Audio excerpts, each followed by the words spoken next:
Meron po tayong balita mula sa lalawigan ng Zambales, isang nangihinang dolphin na napadpad sa Pangpang ang nasagip. Sa mga sandaling ito, inaalagaan na po siya ng mga eksperto ang tumuto kay si Romy Garduse ng programa dito sa GMA na Born Wild. Naabutan naming lula ng truck ang isang striped dolphin. Nasadsado na stra nito sa pampang ng Barangay Poblacion North, Santa Cruz, Zambales, dakong alas 5 ng hapon ito nakaraang Biyernes. Pansamantalang nilagay ito sa duyan ng mga local volunteers hanggang sa dumating ang rescue. Itinakbo ito ng mga rescuer ng Philippine Marine Mammal Stranding Network sa isang rescue center. Ito, meron daw na rescue na isang dolphin na nasadsad sa pampang dyan sa Santa Cruz sa Zambales. Silipin natin kung anong kalagayan. Pwede sumakay? Nakalagay sa stretcher ang kawawang dolphin. Sagutan nito at kapansin-pansing impit ang paghinga. So far, ano ng assessment ninyo? Ano ng clinical condition niya? May nag-show na rin po siya ng signs ng dehydration. Tapos medyo matamlay po siya. Hindi siya normal kung gumalaw. Pag pinahandle po siya. Hindi yung nagkukumiglas. Nilagay siya sa isang duyan kasi medyo delikado. Kung iwanan siya, baka tumagilid at malunod. Hindi rin tukoy ang dahilan kung bakit nastra ng dolphin. Ibibiyahe ng halos 4 na oras ang dolphin. Napansamantalang tinawag na si Joy. Habang tumatakbo, patuloy itong binabasa ng tubig at nilalapatan ng lunas. Paano siya ng plema? Problema yan. Kinakailangan itong gamitan ng tube para mabigyan ng antibiotic, durog na pagkain at mapainom ng tubig. Kinuhanan din ito ng blood sample para masuri sa laboratory. Hanggang sa ngayon, hindi pa rin kayang lumangoy mag-isa ni Joy, kaya't round the clock siyang inaalalayan ng 2 tao para hindi malunod. Nababahala ang ilang eksperto sa pagdalas ng mga kaso ng stranding sa iba't ibang bahagi ng Pilipinas. Usually, makikita mo na animal na to ay may sakit sapagkat kung malakas yan, hindi yan papahawak. Pero as usual, ang sinasabi namin, ang mga ganyan, hayop sa wild, hindi sila magpapakita ng mahina sila. Bagamat hindi nawawala ng pag-asa ang mga veterinaryo na muling lalakas si Joy, hindi pa matiyak kung kaya pa nitong makabalik sa karagatan. Ako si Romy Garduse para sa 24 Oras.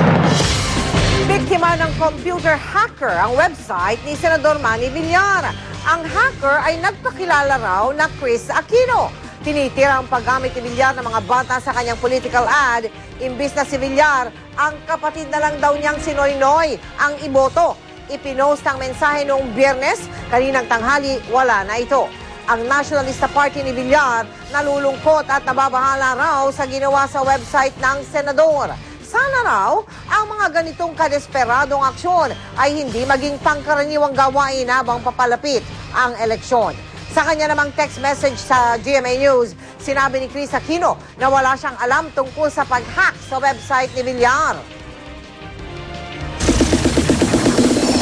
Chika Minute!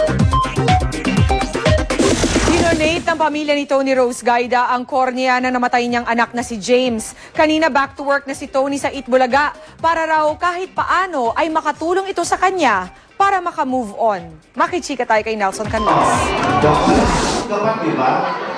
Para kay Tony Rose Gaida, therapy ang trabaho niya sa Itbulaga para mawaglit sa isip pansamantala na wala na ang anak na si James. Biyernes ng madaling araw namatay si James matapos mahulog mula sa ika-4 na palapag ng tinitirahan nilang condo building. Ayoko muna sa bahay. Although everyday pinapasukan ko na yung room. Pero ayoko muna palaban yung yung punda niya, yung gano'n. Kasi nandun pa yung amoy niya.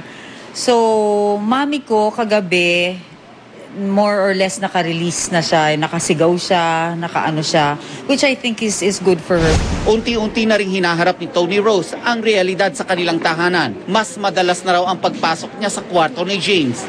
Iba talaga ang power ng Panginoon sa buhay natin. And di ba, why not? Kung makakatulong din ako sa iba na maring may iba nga dyan, buong pamilya nawawala, hindi ba? But yung masasabi ko lang is don't waste your pain because alam nyo, magagamit nyo rin yan para sa iba. Dinonate ang mga mata ni James sa iBank Foundation of the Philippines. Nagpaabot ng labis na pasasalamat ang presidente ng foundation. Pinaprocess na raw ang mga cornea at naghahanap ng magiging recipient. Naging inspirasyon daw ng ibang pamilya ang ginawa ni Tony Rose at ng inang si Rosa Rosal. I'm sure my son would also have wanted it that way. Nelson Canlas, Katutok, 24 Oras. That's it for today. I'll see you again tomorrow. Ako po si Pia Guanyo. Mel, Mike? Salamat, Pia. At yan po ang mga balitang aming tinutukan sa nakalipas na 24 oras. Maraming salamat sa inyong pagtitiwala. Mula sa tahanan ng katotohanan, ako po si Mel Tiang. Ako po si Mike Enriquez. Ito ang GMA. Walang kinikilingan, walang pinoprotektahan. Walang kasinungalingan, serbisyong totoo lamang. At dahil hindi natutulog ang balita, Nakatutok kami 24 oras.